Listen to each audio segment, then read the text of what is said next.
बिस्मिल्लाहिर्रहमानिर्रहीम। अस्सलाम वालेकुम। आप देख रहे हैं यूट्यूब चैनल आम सी बातें।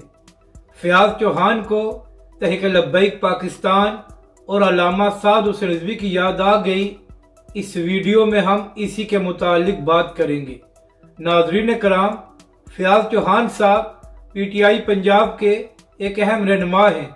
तो कल उन्होंने मीडिया से बात करते हुए कहा कि तहरीक लब्बैक पाकिस्तान और अल्लामा साद हुसैन रिजवी नामूस रिसालत के लिए आवाज़ को बुलंद करते हैं, तो इनको चाहिए कि ये इमरान खान साहब और PTI के झंडे तले आकर काम करें।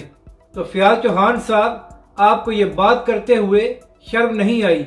इमरान खान की हुकूमत में तहरीक लब्बैक पाकिस्तान पर जुल्म के पहाड़ तोड़े गए, तहरीक लब्बैक के कायदीन को गिरफ्तार किया गया और तहरीक लब्बैक के कारकुनों को इमरान खान की हुकूमत में शहीद भी किया गया और सैकड़ों कारकुनों को जख्मी किया गया।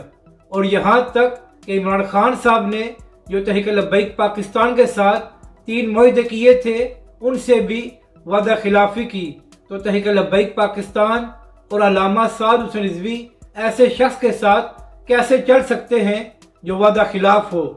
अपनी राय का ज़रूर इजहार करें कि आपको ये वीडियो कैसी लगी और हमारे इस चैनल को भी सब्सक्राइब करें।